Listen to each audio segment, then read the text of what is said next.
Shalom sahabat yang baik hati, salam sehat selalu bagi kita semuanya.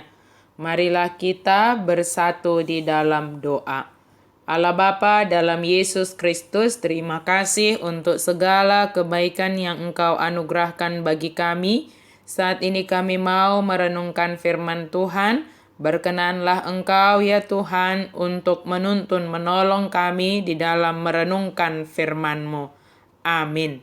Firman Tuhan bagi kita pada hari ini dari Zakaria 14 ayat 7. Tetapi akan ada satu hari. Hari itu diketahui oleh Tuhan dengan tidak ada pergantian siang dan malam pun menjadi siang. Jala sada sabingdo ari sasada jahoba ubotosa. Soharu arian, soharu borngin, alai marhira bodari tiurma muse. Hari itu hanya diketahui oleh Tuhan. Dalam janji pemulihan Allah, yaitu paling tepatnya kedatangan Kristus sebagai hakim atas dunia ini. Kedatangannya tidak ada yang tahu kapan pastinya.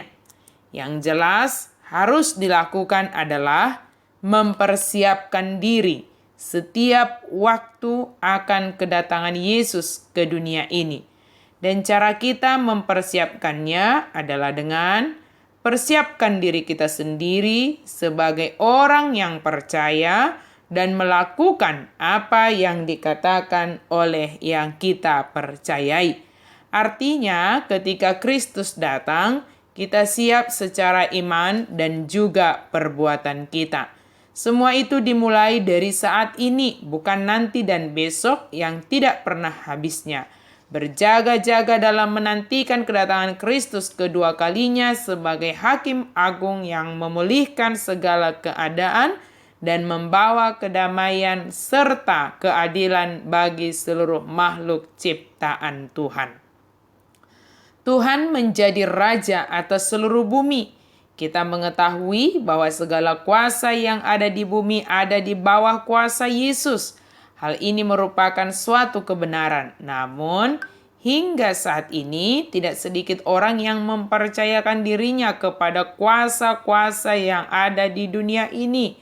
Menduakan Tuhan, artinya sebagai orang yang percaya namun tidak sepenuhnya, sebab masih mengandalkan kekuatan-kekuatan yang lain yang dianggap dapat menyelamatkan hidupnya di dunia ini.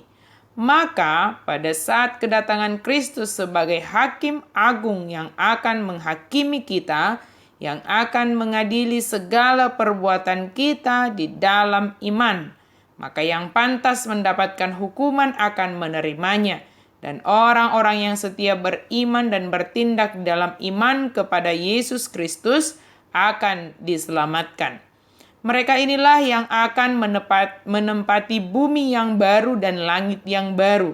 Yang di sanalah Tuhan menjadi raja dan kuasa-kuasa lain tidak akan ada. Semua orang hanya akan memuji memuliakan Tuhan sebagai raja atas seluruh bumi, dan semua orang hanya akan menyebut nama Tuhan sebagai raja atas seluruh bumi. Sahabat yang diberkati oleh Tuhan, hari kedatangan Kristus kembali diibaratkan seperti datangnya pencuri yang seorang pun tidak tahu kapan waktunya. Tetapi yang mengetahuinya hanyalah maksudnya yang mengetahui hari kedatangan itu hanyalah Allah Bapa sendiri. Dan kedatangannya adalah untuk mengakhiri penderitaan di dunia ini dan menghakimi manusia. Kedatangannya pasti dan persiapan kita adalah menjadi hamba yang setia, dapat dipercaya dan hamba yang bijaksana.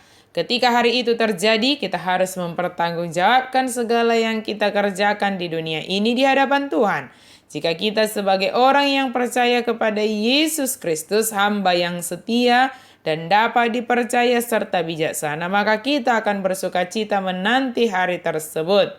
Tetapi jika kita adalah hamba yang jahat, maka hari itu akan menjadi hari yang mengerikan dan menjadi penderitaan untuk selama-lamanya. Berjaga-jagalah dalam menanti hari kedatangan Kristus kedua kalinya.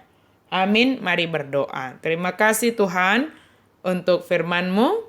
Terima kasih untuk anugerah-Mu.